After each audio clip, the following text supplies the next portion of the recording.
Well, good evening to our AGM annual lecture, and I'm happy to say that there are almost as many people in the room as there probably are online at the moment, but of course the ones online can join any time, whereas the ones in the room, the door is now shut and locked.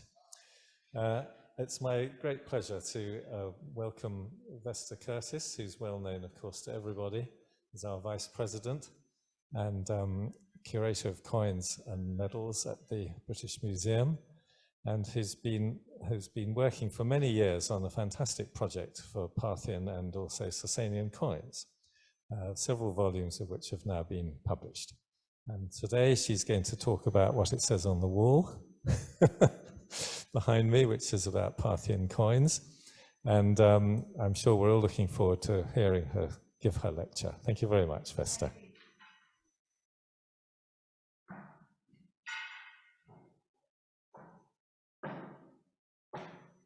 Thank you, Charles. Thank you, ladies and gentlemen. It's a pleasure to be here. And I must tell you, when I looked at this slide on the screen, and I've been looking at this object for many, many times and many years, I had not noticed two very important details, and I would like you to remember them. One is that the rider wears a dagger on his thigh, and secondly, please note the roundels on his bridle, the horse's bridle. These are all iconographic details that you find also on Sasanian rock reliefs. And as I said, I had looked at this piece so many times, holding it in my hand, and I had not noticed the detail. And the same applies to coins that you will see on the screen, looking absolutely beautiful with clear details, but in reality, they're between 20 to 30 millimeters big. So we come to the Parthians. The Roman historian Justin describes the Parthians in his epitome of the Philippic history of Pompeius Trogus as follows.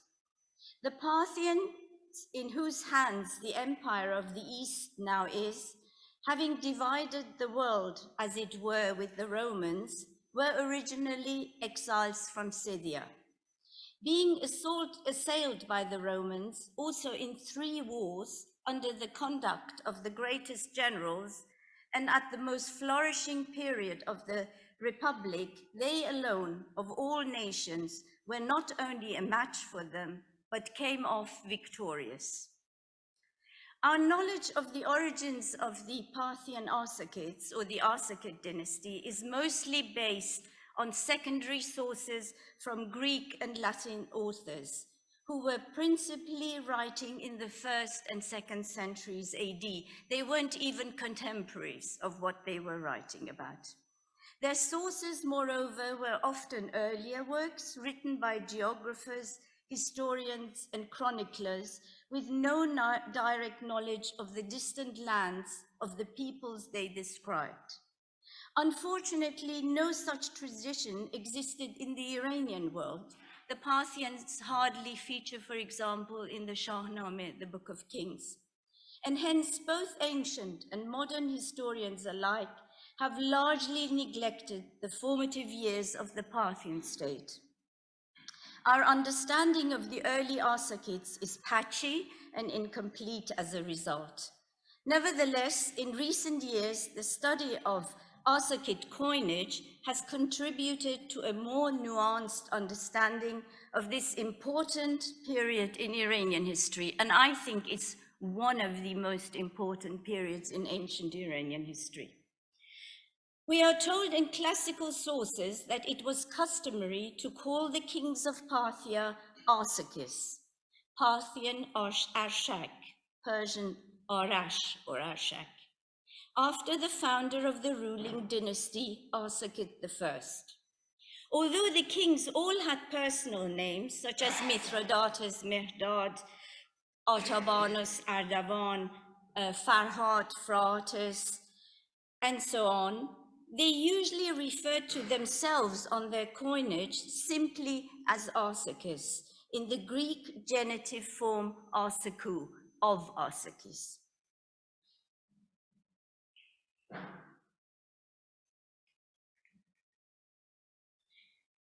The rise of the Arsacid house dates to around 247 BC under Arsaces I, who was elected as the leader of an Iranian-speaking tribe known as the Parni, based in the territories southeast of the Caspian Sea in what is now Turkmenistan and northeastern Iran. From there, the Arsacids moved into the satrapy or province of Parthia in northern Iran and adopted the language of this region, which was a West Iranian language. The first major expansion of the Arsacid Parthians took place under Mithradates or Mihdad I. You see him here on the screen, who first advanced eastwards towards Bactria in modern Afghanistan before turning westwards to Media in 148 BC. The statue of a reclining Heracles at Bisutun near Kermanshah commemorates in the accompanying Greek inscription the name of the satrap or governor of this area, Cleomenes, in 148 BC. But in 147 BC, Ekbatana or Hamadan was conquered by Mithradates Mihdad I. From here, he then advanced into Mesopotamia in modern Iraq, forcing the Seleucids to retreat into Syria. Mithradates or Mihdad I was crowned in the Seleucid capital of Seleucia on the Tigris near Baghdad. I just go back to show you just briefly, if I can master this technology. It is, you can see Seleucia on the left-hand side, and it is from Ekbatana that he moves there. Here in 141 BC, he is crowned, and in 140 BC, he strikes coins in the Hellenistic style. During this period of rapid expansion, the Parthians continuously waged war on different fronts, and astronomical diaries from Babylon, written in cuneiform in script and in the Babylonian language, refer frequently to attacks by Arab tribes and raids in southern Mesopotamia, as well as uprisings in local kingdoms such as Karasini on the mouth of the Persian Gulf and Persis and Elymas in the south and southwestern Iran. Moreover, Scythian tribes caused problems on the empire's eastern frontier, and both kings Farhad or Euphrates II and Ardavan or Artabanus II, the first, lost their lives in battle against these nomads. Now, the first meeting between Parthia and Rome happened during the reign of Mihdad or Mithradates II. You see him here on the screen in 96 BC, when the Roman proconsul Sulla and a Parthian envoy, Orobatsus, met on the river Euphrates to address the growing ambitions of Mithridates of Pontus, who together with the king of Armenia had the king of Cappadocia removed from the throne. Rome was intending to restore power in Cappadocia, while the Parthians under Mithradates II were worried about the growing influence of Rome. By the way, Mithradates II, as you see him here, he is the king who reintroduces the Persian title, King of Kings, in his inscriptions and on his coins, and he's referred to with this title also in cuneiform tablets from Babylonia.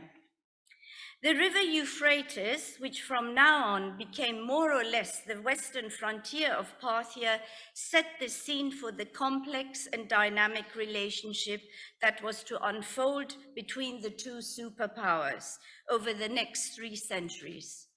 As Parthia consolidated its power in the region, Rome became more concerned with its own territorial interests and increasingly with trade interests. So this is the beginning of East-West clashes, very similar to nowadays. Strategically chosen moments of cooperation, but more often bitter rivalry and conflict, characterize the political relations between East and West. Ultimately, even with the collapse of the Parthian Empire in AD 224, the rivalry between Rome and Iran continued under the Sasanian dynasty that was to replace the Arsacids. The next major conflict between Parthia and Rome turned out to be more devastating for Rome. Marcus Licinius Crassus, a member of the first triumvirate and said to have been the wealthiest man in Rome at the time, was serving as governor of Roman Syria in 55 BC. Driven by personal ambitions for military and political glory, Crassus set his sight on the conquest in the east. He was encouraged by the king of Armenia, who offered 6,000 horsemen, as well as a safe route to Parthia through his kingdom. Unwilling, however, to share the great spoils of war that he anticipated, Crassus turned down this proposition. When he heard of Artavasdes' intention to support Crassus, the Parthian king Orodus, or Orod, set out to Armenia and overwhelmed the kingdom with his forces, putting an end to the pro-Roman policy of the Armenian king. And I have to add here that Armenia remains a battleground, really, between Parthia and Rome.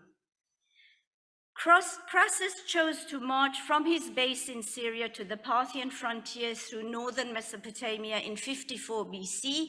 His army came face to face with the Parthian forces, who were under the command of Surena, a member of the great noble families of Parthia.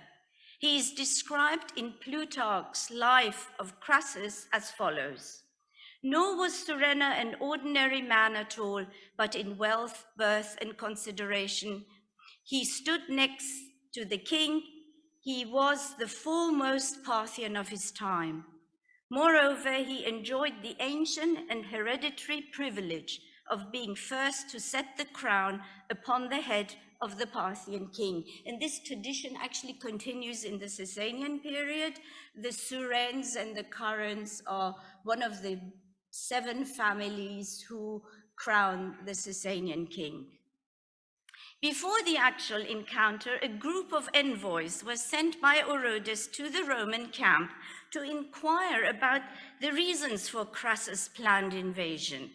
Plutarch states, "No sooner had he," meaning Crassus, "begun to assemble his forces from their winter quarters, that envoys came to him from Arsacis," that is Orodus II, "with a wonderfully brief message. They said that if the army had been sent out by the Roman people, it meant war without truce and without treaty. But if it was for his own private gain that Crassus had come up in arms against the Parthians and occupied their territory, then he would act with moderation, would take pity on the old age of Crassus." To this, Crassus boastfully replied that he would give his answer in Seleucia on the Tigris. Whereupon the eldest of the envoys burst out laughing and said, pointing to the palm of his upturned hand, "O Crassus, hair will grow there before thou shalt see Seleucia." And he never saw Seleucia. Crassus crossed the Euphrates and his army met the Parthian. This is a coin of Crassus on the left and Orodus on the right. And the Parthian, he met the army under the command of Surena at Karai, which is modern Haran in southeastern Turkey. Here, the Romans experienced for the first time the exemplary skills of their opponents in archery and horsemanship, in particular, the famed Parthian shot. You can see Karai circled here. For the Parthian shot, as they fled and next to the Scythians, they do this most effectively. And it is very, they gallop away while shooting backwards. And this is one of the sort of typical ways the Parthians actually fought with the Romans. They pretended they were galloping away and then all of a sudden turned around and shot their arrows. Crassus's army was overwhelmed and he was forced to admit defeat, and he was killed in a fight when it broke out before he was taken to Surena. Rome's humiliating defeat resulted in the capture of 10,000 Roman soldiers and the disgrace of the loss of their military standards. This left a profound effect on Rome's ruling elite, particularly under Julius Caesar, whose plans for a campaign against the Parthians was halted by his murder in 44 BC. Campaigns against Parthia continued under Mark Antony, and after an initial success, the Romans conceded finally that it was impossible to defeat the Parthians on their own soil. And once again, more Parthian standards were seized by the Parthians.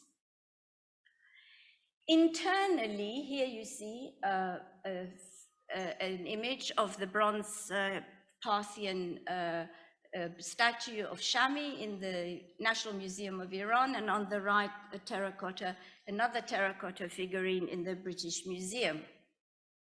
Internally, a period of bitter dynastic rivalry had taken place in the middle of the 1st century BC between the brothers Mithradates III and Orodus II, and they conspired to kill their father. Some 3 years later, Orodus also turned on his brother, purged him and seized the throne.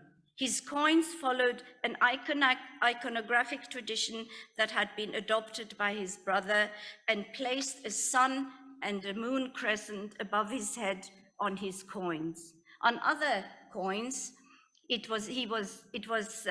Orodus II was depicted with the moon and crescent suspended above his head or on either side of a head, with the winged goddess crowning him with a diadem band. The astronomical symbols as creations of Ahura Mazda are also suggestive of the divine glory, the Khvarna or Far, which was held by the legitimate King of Kings. Phraates IV eventually murdered his father Orodus, and it is said to have slaughtered his 30 brothers to ensure that no rival claimant to the throne was left. I mean, all these stories are absolutely fascinating, and one brother kills the other one, murders 30 brothers, then kills his father. Whether these are true, we don't know. I mean, it may be sort of scandalous gossip that the Romans were distributing. It may have been true, but we're not absolutely sure because we don't have anything about these situations from the Parthians themselves. It was perhaps due to Rome's influence in Armenia and its support for a rebel prince, Tiridates, that prompted Phraates IV to enter peace negotiations. In 20 BC, Augustus, the former Octavian, now the first emperor of Rome, visited Syria with his stepson Tiberius as part of a diplomatic campaign. Augustus succeeded in negotiating the return of the Roman standards that had been captured by Crassus in 53 BC and Mark Antony in 40 BC. And he gained the right to appoint the kings of Armenia. In return, the Romans agreed to acknowledge the river Euphrates as the boundary between Parthia and Rome. In the Roman sphere, the diplomatic success was given a political spin, and the return of the standards was widely celebrated in Augustus' bilingual funerary inscription known as the Res Gestae. In his text, which was set up across the Roman Empire in Latin and Greek, Augustus boasts that he forced the Parthians to restore to him the spoils and standards of the Roman armies. Coins of the Emperor Augustus, which you see in the center below, show a bearded Parthian figure dressed in tunic and trousers, kneeling on the ground as a supplicant and offering a Roman standard. A similar scene was depicted, as you see on the far left, on the breastplate of the famous statue of Augustus of Prima Porta. Here, the standing Parthian hands a standard to a Roman figure, possibly representing either Augustus' stepson, Tiberius, or the god Mars Ultor, the Avenger. From now on, the bearded Parthian figure dressed in trousers and jackets becomes the archetypal image of Rome's eastern opponent. As such, it appears in various positions, including even supporting tables and chairs and thrones. He's always bearded and wearing the so-called Phrygian soft cap. As part of the terms of the peace treaty, Augustus sent a Roman slave by the name of Musa as a gift to the Parthian court. She was married to Phraates IV and elevated to the rank of queen after the birth of their son, Phraates of Farhad V. Musa convinced the Parthian king to send a number of his sons to Rome as a guarantee of his friendship. With all rivals removed from Parthia, Musa plotted the murder of her husband with the help of her son Phraates. Again, this is all based on Roman sources.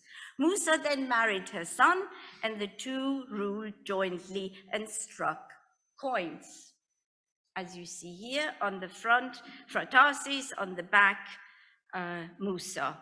And the title appears in the legend as Queen Musa Thea Urania, goddess of the stars.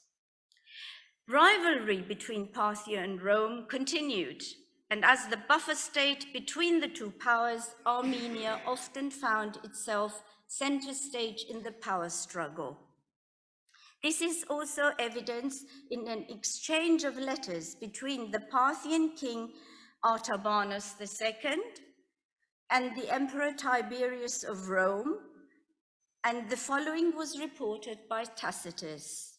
Artabanus insisted on the ancient boundaries of Persia and Macedonia and intimidated with the threat that he meant to seize on the country possessed by Cyrus and afterwards by Alexander. So some decades later, when Nero, the Emperor Nero, came to power, there was a peaceful period between Parthia and Rome, then we come to the 2nd century AD, where the most outstanding Roman-Parthian encounter occurred during the reign of Osroes, as you see him at the top, or Khosrow I, and the Roman Emperor Trajan in the beginning of the 1st century AD. One of the reasons behind this continuous rivalry was the fact that the Parthians were seeking to control the overland trade routes leading to the Persian Gulf, and this may have triggered off further clashes with Rome. Trajan left Rome in October 113. He arrived in Syria in early 114, and the following spring he invaded Armenia. From there, in 115-16, he marched into Babylonia, took the Parthian capital of Ctesiphon, Tisfun, near Baghdad, and forced the Parthian king Osroes to flee. He then sailed down to the river on the river Tigris to the Persian Gulf, to the vassal kingdom of Caracini, which also surrendered. And we are told by Cassius Dio that he stood on the shores of the Erythraean Sea, which is the Persian Gulf. He set his sights on India, recalling the conquest of Alexander, and said, "I should certainly have crossed over to India too if I was still young." But this was far from the end of Parthian rule in the region of Mesopotamia. Various revolts sprang up against Roman control. The Romans clamped them down, and also Trajan's attempt to conquer Hatra, the city of Hatra in northern Mesopotamia, failed. It was unsuccessful, and in AD 117, Trajan and his army were forced to retreat. Relations between the two superpowers improved slightly under Hadrian, but then again in the middle of the 2nd century AD flared up.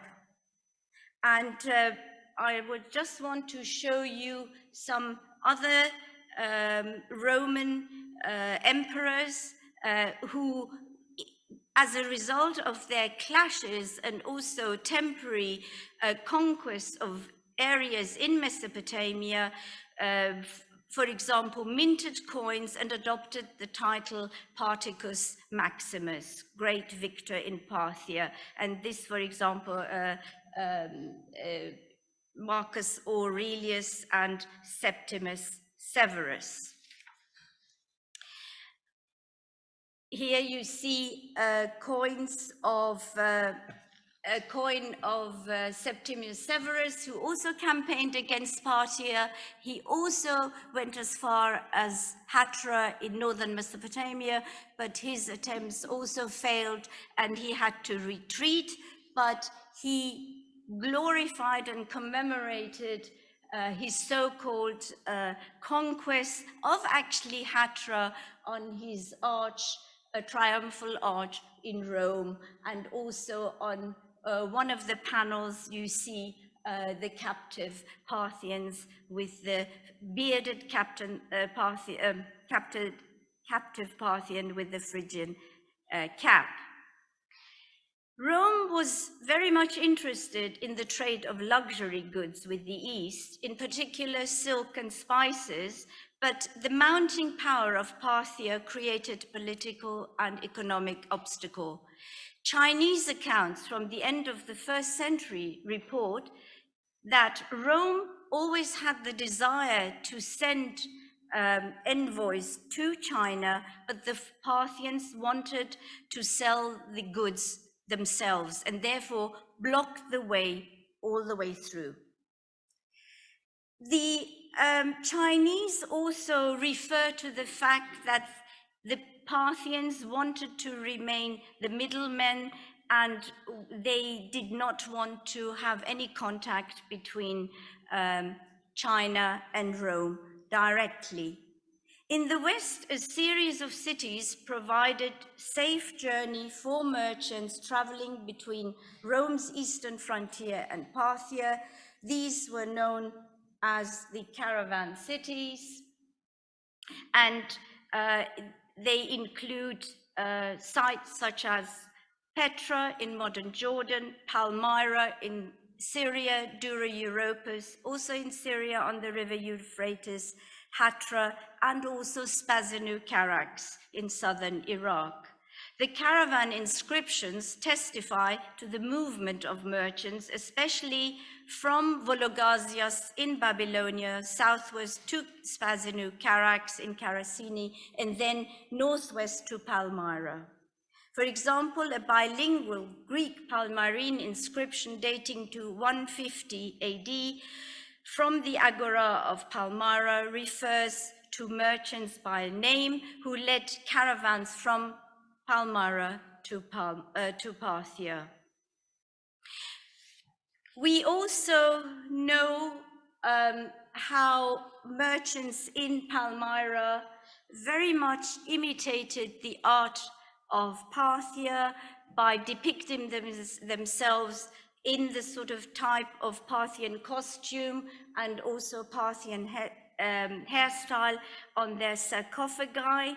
As you can see, always wearing, not always, but many of them wearing tunics and elaborate trousers, very much in the Parthian fashion. And just to show you, for example, the resemblance between some of these statues or fragmentary statues on the right from Palmyra, wearing tunic, trousers and leggings, and the bronze statue from Shami on the left from Parthia, found in southern Iran. And at Dura Europus, we also find very strong influence in the archaic paintings of the, particularly the synagogue, where many mythological figures are dressed in the Parthian fashion, and they are also shown with Parthian frontality. And finally, at Hatra, of course, we have very interesting fusion between the local artistic style of Mesopotamia, Parthian architectural features, and also the statuary. And I just want to actually draw your attention to the top Ivan architecture, the sort of vaulted hall that opens into a courtyard, significant for the palace architecture of Parthia, and then transmitted to the Sasanians under their, with their palace architecture, and then is introduced into Iranian Islamic mosque architecture as the Chahar Ivan. And just to show you some of the examples of the statuary and statues from Hatra of the 2nd century AD, with very strong Parthian features. So the Arsacid Parthians were finally challenged internally in AD 224 by one of their vassal kings. This was Ardashir of the house of Sasan, the local king of Persis, who defeated Ardavan IV, the last Parthian king of kings. You see the relief of Tanga'ab at Firuzabad on the left, and the investiture of Ardashir receiving his diadem from Ahura Mazda at Nakhsh Rostam. And on the bottom, on the right-hand side, Ardashir reaches out to receive his diadem from Ahura Mazda. And we know from their inscriptions, of course, and their art, that the Sasanians were Zoroastrians who described themselves as Mazda worshippers. But what evidence is there for the religion of the Parthians? The evidence is sporadic and not obvious at first glance, and traditionally gods and goddesses depicted in the art and coinage of the Parthian period have been interpreted in the Hellenistic tradition for various reasons. But the administrative records of a royal wine store in the city of Nisa in modern Turkmenistan, and the treasury of the Parthians in the early period, brought to light many ostraca or potsherds written with ink, dating to the Parthian period. It is interesting that the calendar that is used is a Zoroastrian calendar, and the names that are also used all have very strong Zoroastrian connotations. The inhabitants of Nisa and their estates were involved in the business of exchanging goods, and some of their deities mentioned actually in these ostraca have names such as Ahur Mazdat and Vahran Bojan, Varethragna, the savior, and the vast majority of the names relate to Mithra, the Yazata of oath and pact, and the sun.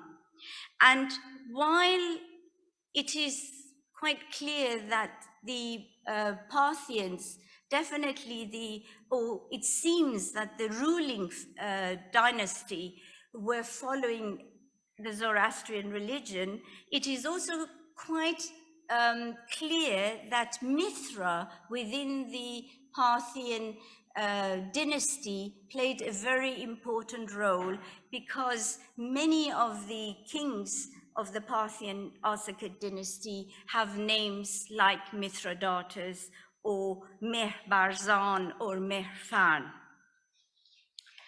And in classical sources, the Zoroastrian character of the Parthians is also strongly suggested. Justin describes the ritual exposure of the dead, which prevented the bodies of the deceased from polluting elements that are considered sacred in the religion, namely earth burial or fire cremation. And another source, the Parthian Stations, written by Isidore of Charax, mentions a temple of the divine being Anahita that was located along the overland trade route through the Parthian Empire. And Strabo's geographical account reports that Zoroastrian priests, Parthian Magush, were involved in the investiture of the Arsacid rulers. While this evidence indicates the strong prevalence of the Zoroastrian religion in the Parthian period, and in particular the veneration of the Yazata Mithra, the iconography is more complex to interpret.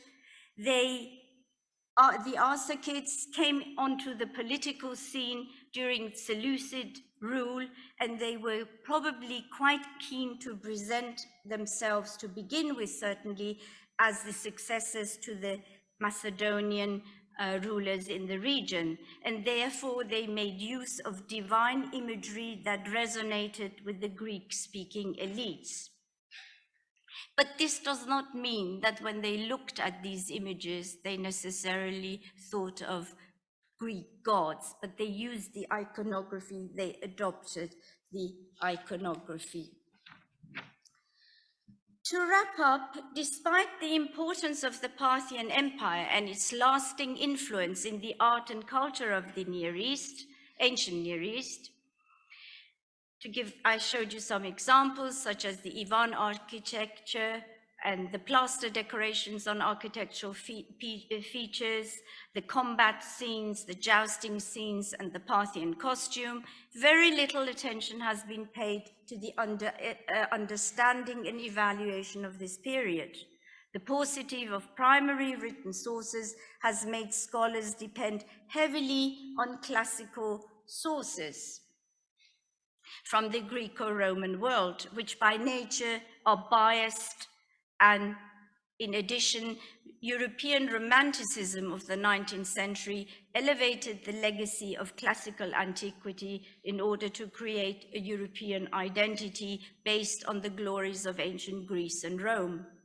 In Iran itself, the Parthians were also regarded unfavorably by their successors, the Sasanians, who were keen to associate themselves with the Achaemenid Persians of southern Iran. For a long time, modern Iranians also regarded the Arsacid Parthians as a derivative dynasty of the Hellenistic world, in view of their use of Greek inscriptions on their coinage in particular. However, this practice can be compared with the use of Arabic on coins and documents in Iran in the Islamic period, which does not negate the Iranian-Persian character of Iran after the 7th century AD, or the use of Latin on medieval and modern European coins. The coinage of the Arsacid Parthians and their local kingdoms provides an important primary source for the understanding of this period. And it offers a more objective view for their relationship with Rome, as well as the legacy of Parthian culture in the Iranian world. Now, I just want to add here a special thanks really to BIPS, which has supported my Parthian coin project over many, many years, also to the British Museum's research board. Just if I have 5 minutes, I would like to show you why I actually chose this title, Rivaling Rome, and how I came to talk about this. It was an exhibition that I curated in March 2020, but it never opened to the public. It went on display. Fortunately, we produced 2 books. They came out. It was supposed to be an exhibition to celebrate the Parthian coin project. We had an exhibition, we had a workshop, an international workshop organized, but COVID broke out. So the exhibition went on display. It came off display. It went on display again after COVID finished temporarily, but we were told that the room where the exhibition was held was did not have enough ventilation. But what I wanted to show you here, and what I was very keen to emphasize in this exhibition, was not just what the Parthians were about, how they were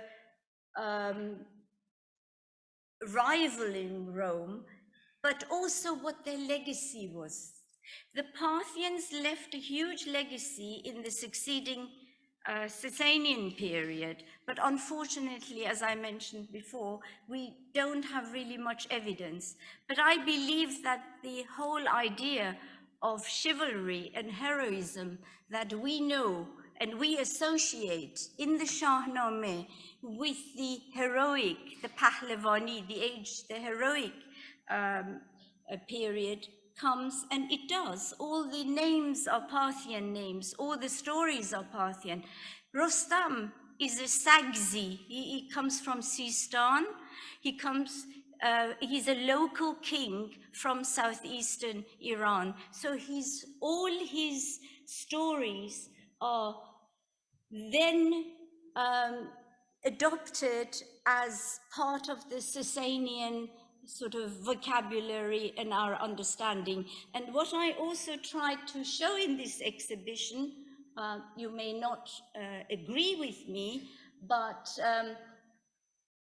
the fact that our idea of chivalry and the Zurkhane may have its roots actually in the Parthian period, where all our heroes were fighting on horseback, were training rigorously, and we then take this whole idea over through the Sasanians into the Islamic period, and particularly the Safavids. Thank you very much.